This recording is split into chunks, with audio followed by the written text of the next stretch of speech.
Hello दोस्तों, KLD classes में आप सभी का स्वागत है। आज हम बात करेंगे, एक अच्छा टॉपिक मिल चुका है। टॉपिक ये है कि बताया जा रहा है कि जो चीन में कंपनियां थी, चाहे वो अमेरिका की थी या अन्य देशों की थी, चाहे जापान कह सकते हैं, अन्य देशों की कंपनियां अब चीन को छोड़कर वो भारत में आएंगी।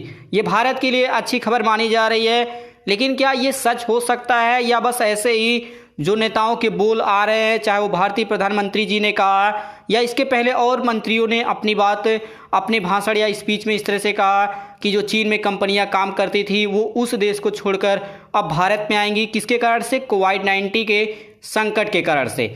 लेकिन कितना सच होने वाला है और क्या क्या बातें हैं कि समस्याओं का सामना करना पड़ेगा अगर ये कंपनियां भारत में आती हैं, और भारत सरकार के आगे कौन सी ऐसी चुनौतियां हैं जिसके कारण से विशेषज्ञ कह रहे हैं कि कुछ भी हो जाएगा लेकिन ये कंपनियां चीन को छोड़कर भारत में नहीं आएंगी। तो कितना सच होगा, इन सब के बारे में हम विस्तार से बात करेंगे। भारतीय सड़क परिवहन एवं राजमार्ग मंत्री नितिन गडकरी ने हाल ही में भारतीय मीडिया से कहा कि दुनिया का चीन से नाराज होना भारत के लिए वरदान की तरह है। उनका मतलब यह था कि चीन से नाराज देश और कंपनियां अपनी फैक्ट्रियां को चीन से बाहर लाकर दूसरे देशों में लगाने की कोशिश करेंगी और भारत के लिए ये एक बड़ा मौका होगा। कोरोना वायरस से दुनिया भर में हुई तबाही के बाद से भारत की राष्ट्रवादी मीडिया और बीजेपी पार्टी के करीबी अर्थशास्त्री इस तरह की उम्मीदें जगाते आ रहे हैं। इस उम्मीद को इस बात से भी बल मिलता है कि अमेरिकी राष्ट्रपति डोनाल्ड ट्रंप ने भी चीन के खिलाफ आलोचना तेज कर दी है। कोविड-19 जब से ही शुरू हुआ है, अमेरिका ने चीन के खिलाफ ये गंभीर आरोप लगाया है कि इसने शुरुआत में अपने देश में कोरोना वायरस के फैलाव को दुनिया वालों से छिपाया रखा, जिससे लाखों लोग आज मारे जा रहे हैं और विश्व की अर्थव्यवस्था तबाह हो रही है। हाल ही के एक सर्वे में 2/3 अर्थात 70% अमेरिकी नागरिक चीन को ही कोरोना महामारी का जिम्मेदार मानते हैं। ऐसे में भारत में ये उम्मीद करना कि चीन से बाहर निकलने वाली कंपनियां भारत की ओर अपने कदम बढ़ाएंगी कुछ सही नहीं लग रहा, क्योंकि इसके पीछे के कई बड़े बड़े कारण भी तो हमारे सामने आ रहे हैं। सबसे पहले हम यहाँ पे बात करेंगे कि चीन देश की खासियत क्या है, चीन देश में क्यों सभी देश की कंपनियां यहाँ पे अपना इस तरह से प्लांट लगाती हैं। भारत में जो भी खबरें फैलाई जा रही हैं वह सच से काफ़ी दूर है, क्योंकि भारतीय वाणिज्य मंत्रालय ने इस खबर को एक जुमला या कोई फायदे न होने वाला बताया है, जो इस तरह से मंत्रियों के द्वारा प्रसारित किया जा रहा है। जैसे 2 सप्ताह पहले ही शंघाई में अमेरिकी चैम्बर ऑफ कॉमर्स के अध्यक्ष केर गिब्स ने कहा था कि हमारे सर्वेक्षण के नतीजे बताते हैं कि कंपनियां अपनी व्यावसायिक रणनीति में लचीलापन लाने पर विचार कर रही हैं, लेकिन कोविड-19 के कारण से कंपनियां कोई पलायन नहीं कर रही हैं और आगे भी नहीं होने वाला है चीन देश से, क्योंकि अमेरिका और यूरोप महामारी के संकट में और भारत भी कुछ कम प्रभावित नहीं हुआ इससे, क्योंकि 40,000 से अधिक लोग भारत में भी कोरोना वायरस से प्रभावित हो चुके हैं और आगे भी लॉकडाउन बढ़ाया ही जा रहा है, कम होने का कोई नाम नहीं लग रहा है। तो इस प्रकार पूरी दुनिया की सभी बड़ी अर्थव्यवस्थाएं क्या हो गई हैं, इस समय लॉकडाउन हो गई हैं, और उधर चीन इस महामारी से लगभग बाहर या ठीक हो चुका है और चीन की अर्थव्यवस्था अब दोबारा पटरी पर लौट आई है। तो स्पष्ट है कि चीन में मौजूद जो विदेशी कंपनियां हैं, चाहे वो अमेरिकी कंपनी हो, जापानी कंपनी हो, कोई भी कंपनी हो, वह उस तैयारी का स्वागत करेंगी कि देश को छोड़ने की बात करेंगी। ये बातें पूरी तरह से स्पष्ट हो ही गई होंगी। लोग उदाहरण तो ये दे रहे हैं कि कोरोना वायरस के फैलने के बाद चीन से केवल जापानी मोटर कंपनी मज़दा ने अपनी फैक्ट्री का एक हिस्सा चीन के जियांगसू क्षेत्र से हटाकर 13,000 किलोमीटर की दूरी पर मैक्सिको में स्थापित किया है। इसकी वजह चीन से नाराजगी नहीं थी, बल्कि जियांगसू में कोरोना वायरस के कारण वहां की अर्थव्यवस्था पूरी तरह से तबाह हो चुके थे। लेकिन सच्चाई तो ये है कि कई अंतर्राष्ट्रीय कंपनियां अब केवल चीन पर ही निर्भर नहीं रहना चाहती हैं, मगर इनकी मजबूरी ये है कि विश्व में कोई ऐसा देश नहीं है जो प्रोडक्शन में दुनिया के सबसे बड़े मैन्युफैक्चरिंग हब का मुकाबला कर सके। अब ये कौन सा देश है हब वाला? ये चाइना ही है, जो दुनिया में सबसे बड़ा मैन्युफैक्चरिंग हब माना जाता है। बड़ी कंपनियां चीन को इसलिए चुनती हैं क्योंकि चीन में वन स्टॉप शॉप अर्थात कच्चे माल से लेकर तैयार माल और इसके निर्यात तक की सभी सुविधाएं चीन में एक ही स्थान पर उपलब्ध होती हैं। इसका मतलब ये नहीं है कि कंपनियां चीन से दूसरे देशों में नहीं जा रही हैं। ऐसा पहले से ही होता रहा है। जैसे 3 वर्ष पहले ये सिलसिला उस समय शुरू हुआ था जब चीन में लेबर कास्ट अर्थात जो श्रम शक्ति है, जो लोग काम करने वाले हैं, उनकी जो बहुत अधिक बढ़ गई थी आय कि हम इतना अधिक पैसा लेंगे तभी आपकी कंपनी में काम करेंगे।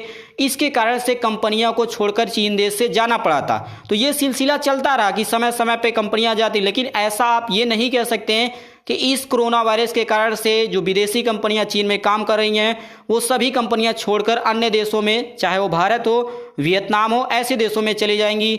ये पूरी तरह से गलत है। एक शब्द आ रहा होगा China+1। ये China+1 क्या है ये आप समझिए, आगे और चीज़ें आपको स्पष्ट हो जाएंगी। विदेशी कंपनियों का फिलहाल फार्मूला है China+1, अर्थात चीन में बने रहो मगर एक कदम किसी दूसरे जगह पर भी रखो।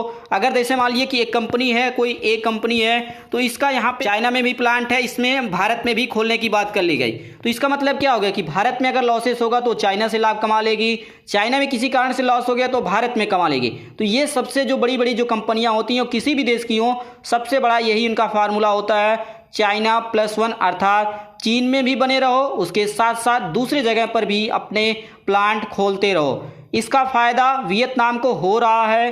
भारत के नाम केवल अभी तक एप्पल का iPhone XR जो है वह आया है, जिसकी असेंबलिंग मात्र भारत के चेन्नई में पिछले वर्ष से शुरू हुआ है। लेकिन एप्पल का प्रोडक्शन अभी भी भारत में नहीं होता है। भारत के आर्थिक विशेषज्ञों का कहना है कि भारत के पास अमेरिका और चीन के बीच जारी ट्रेड वार में विदेशी कंपनियों को लुभाने का सबसे अच्छा समय यही था, लेकिन अब यह अवसर हाथ से निकल गया। अब आप सोच रहे होंगे कि अभी तो मंत्री जी ने कहा कि ये तो अच्छा समय है, इसी समय सभी कंपनियों को अपने भारत देश में बुला लें, लेकिन अब ये अच्छा समय नहीं रह गया, क्योंकि हैरानी की बात यह है कि भारत का वाणिज्यिक मंत्रालय और दुनिया में नियुक्त जो भारतीय दूतावास हैं पिछले 2 से 3 वर्षों से चीन और इससे बाहर सक्रिय विदेशी कंपनियों को भारत में लाने की कोशिश कर रहे हैं, लेकिन इसके बाद भी ये अवसर हाथ से निकल गया।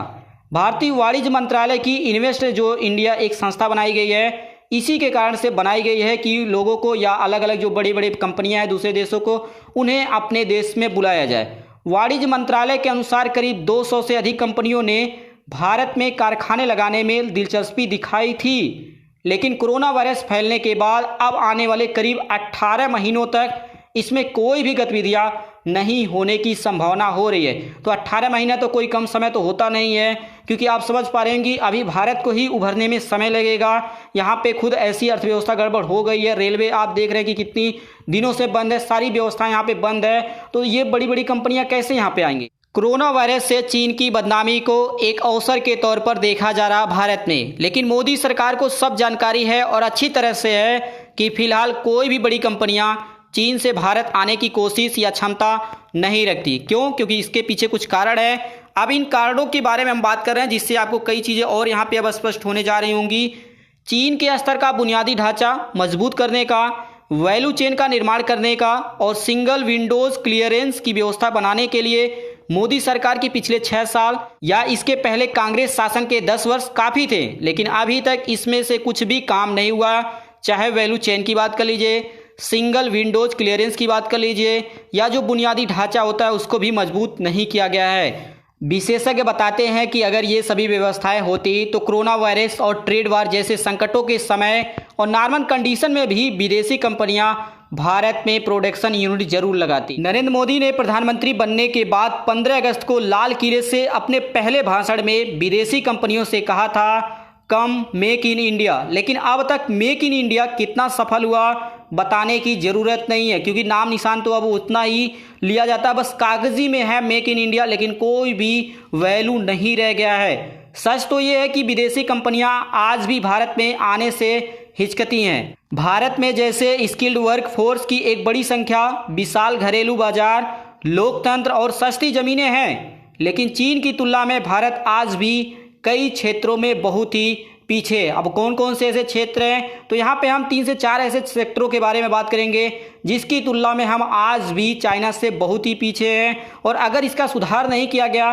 तो हम जो आज अनुमान लगा रहे हैं कि विदेशी कंपनियां भारत में आएंगी, तो जो यहाँ पे पहले से हैं वो भी यहाँ से चली जाएंगी। तो सबसे पहला इसमें पॉइंट है वैल्यू चेन के अपग्रेडेशन में कमी। कच्चे माल को प्राप्त करने से लेकर बने माल को बाजार में लाने तक की प्रक्रिया को वैल्यू चेन कहते हैं। इसमें चीन का मुकाबला दुनिया की कोई भी इकोनॉमी नहीं कर सकती, चाहे वो अमेरिका की हो, जापान की हो, किसी भी देश का ले सकते हैं।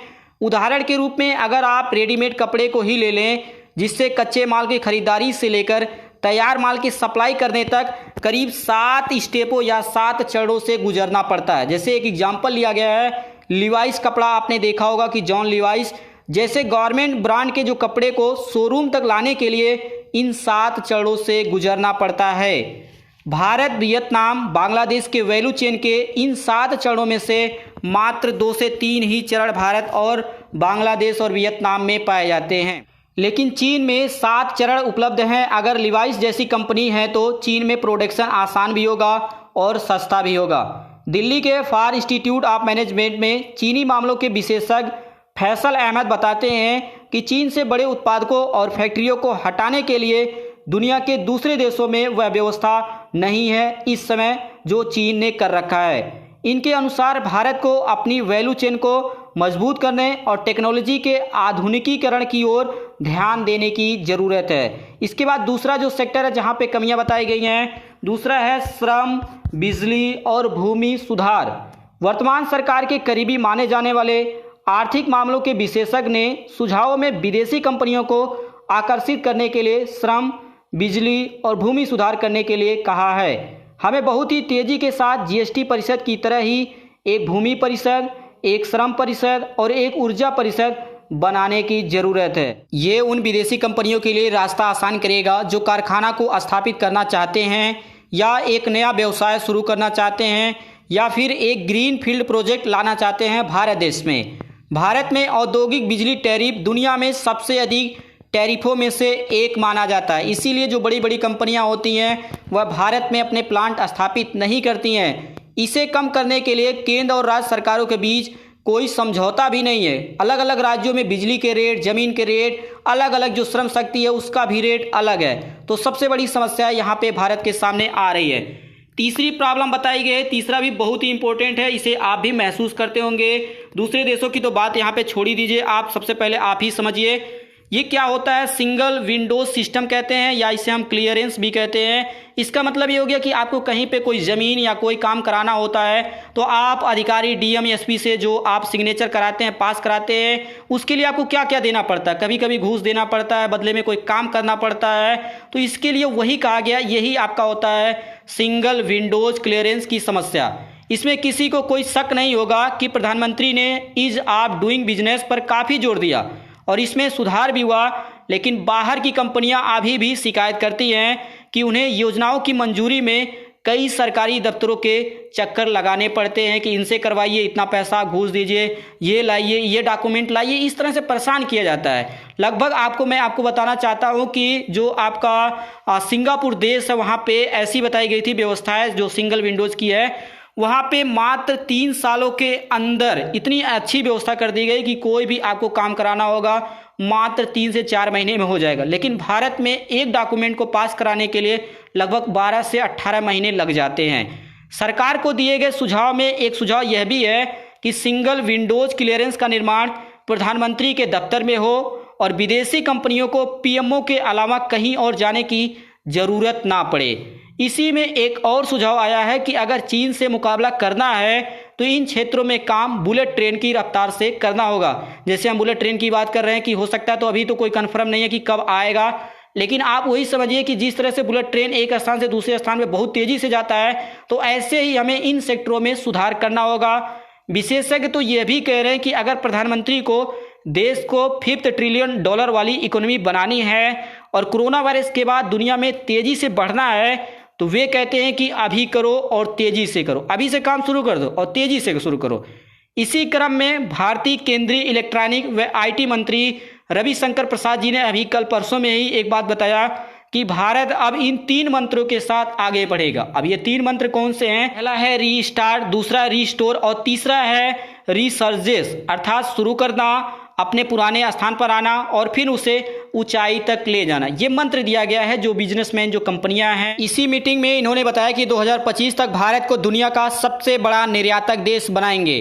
लेकिन इन्हें यह भी पता होना चाहिए कि आज भारत का हिस्सा पूरी दुनिया में निर्यात के क्षेत्र में देखा जाए तो मात्र 1.7% है, और आगे अगर आयात की बात किया जाए तो मात्र 2.5% है, जबकि होना इसका उल्टा चाहिए। जो निर्यात की बात आती है वह सबसे अधिक होना चाहिए किसी भी देश के लिए। भारत की तुलना में अगर वियतनाम देश के बारे में बात किया जाए तो यहाँ पे सबसे पहले आप देख लीजिए कि वियतनाम देश है कहाँ पे। मैप में अगर आप देखने की कोशिश करेंगे तो मैं आपको दिखा देना चाहता हूँ, यहाँ पे बहुत ही छोटा सा देश है। ये वाला जो एरिया है ये आपका वियतनाम है और ऊपर आपका चाइना देश पड़ता है। जब चाइना यहाँ पर पड़ेगा तो ऊपर और आगे हमारा इंडिया पड़ेगा। भारत की तुलना में वियतनाम देश बहुत ही छोटा है, लेकिन वह चीन देश को लगातार इलेक्ट्रॉनिक सामानों को लेकर टक्कर दे रहा है और वह दुनिया का सबसे बड़ा केंद्र बन चुका है इस समय प्रेजेंट टाइम में। वियतनाम देश आज के समय में 90 अरब डॉलर का इलेक्ट्रॉनिक सामान प्रति वर्ष निर्यात करता है, जबकि भारत देश मात्र 8.5 अरब डॉलर के आसपास अभी अटका पड़ा है। मुझे ये नहीं समझ में आता कि जब नेता ये कहते हैं कि मैं भारत को पहले स्थान पर इस वर्ष, जैसे इन्होंने कहा कि 2025 तक हम ला देंगे, तो आपने कभी सोचा जो पहले ही 10 से 20 गुना हमसे आगे है वह हमेशा ही आगे रहेगा? आप अगर एक कदम रखेंगे तो वह 10 से 20 कदम आगे चलेगा। फिर आप किस आधार पे बात करते हैं कि हम 2025 तक इसको यहाँ पे ला देंगे, 2030 तक ये कर देंगे? भाई वो तो बैठा तो रहेगा नहीं, वह भी और तेज़ी से, अगर हम एक कदम बढ़ाते हैं तो कम से कम 10 से 20 कदम चलता है, तो वह और आगे जाएगा कि पीछे आएगा? आज पूरी दुनिया की मैन्युफैक्चरिंग क्षेत्र में चीन की हिस्सेदारी लगभग 29% है, जो सबसे अधिक है पूरी दुनिया में देखा जाए, जबकि वहीं अमेरिका का 17% है, जापान का 7% है और इंडिया का कितना है? सिर्फ 3% है। पिछले 10 वर्षों में चीन के विनिर्माण अर्थात मैन्युफैक्चरिंग उद्योग में उत्पादन करीब 300% की वृद्धि हुई है। पूरे जीडीपी का 40% हिस्सा चीन का मैन्युफैक्चरिंग क्षेत्र से जुड़ा हुआ है। आज पूरी दुनिया में चीन की अर्थव्यवस्था दूसरे स्थान पर है और भारत की 5वें स्थान पर है, और आज वह दोबारा अपने अर्थव्यवस्था को पटरी पर ला दिया है। वहीं भारत में पिछले 40 दिनों से देशबंदी चल रही है और ये अभी आगे 15-20 दिन तो और चलेगा ही चलेगा, ये सभी को पता है। आज इस संकट के समय में चीन अकेला देश है जिसके पास वित्तीय सरप्लस है। आज अमेरिका भी जो विश्व बाजार से ऋण लेकर खर्च बढ़ा रहा अपने देशों में, उसका एक हिस्सा चीन द्वारा ही उपलब्ध कराया जा रहा। अमेरिका सरकार द्वारा लिए गए लोन में चीन का हिस्सा करीब 15% बताया गया है। चीन अमेरिकी कंपनियों के शेयर तथा अमेरिकी प्रॉपर्टी भी खरीद रहा है। चीन ने 2019 में अमेरिकी प्रॉपर्टी में 53 अरब डॉलर का निवेश किया है। वर्तमान में चीन देश ही विश्व का बैंकर बना हुआ है। इस प्रकार चीन ने अमेरिका को लोन दिया, अमेरिका ने भारत को लोन दिया। इस कारण अमेरिका चीन पर कोई कार्रवाई तो नहीं कर पा रहा, इसके बदले में समय समय पर भारत पर जरूर प्रतिबंध लगाया जा रहा है। एक विशेषज्ञ ने तो यह भी अनुमान लगाया कि 2030 तक चीन, अमेरिका व भारत की अर्थव्यवस्था टॉप पर होगी। तो ये थी हमारी आज की सबसे इम्पोर्टेंट इन्फॉर्मेशन, जो बताया जा रहा कि जो अन्य कंपनियां, जो विदेशी कंपनियां वो भारत में चली आएंगी कोविड-19 की कारण से। लेकिन आपने इस वीडियो में जाना, इसके अलावा आपको भी कुछ ना कुछ इन्फॉर्मेशन होगा ही होगा। डेली न्यूज़ देख ही रहे हैं, डेली न्यूज़पेपर पढ़ ही रहे हैं, आपने विशेषज्ञों की राय भी देखी होगी। तो आपको क्या लगता है कि क्या इसी तरह से हो जाएगा कि एक संकट आया, इसी तरह से बने रहिए, जैसे ही कोई इन्फॉर्मेशन आएगी मैं आपको जरूर सूचित करूंगा। आपको कोई भी राय देना होगा तो इस वीडियो के नीचे कमेंट बॉक्स में दे सकते हैं। इसी प्रकार से बने रहिए। बने रहने के लिए आप सभी दोस्तों का KLD क्लासेस की ओर से धन्यवाद।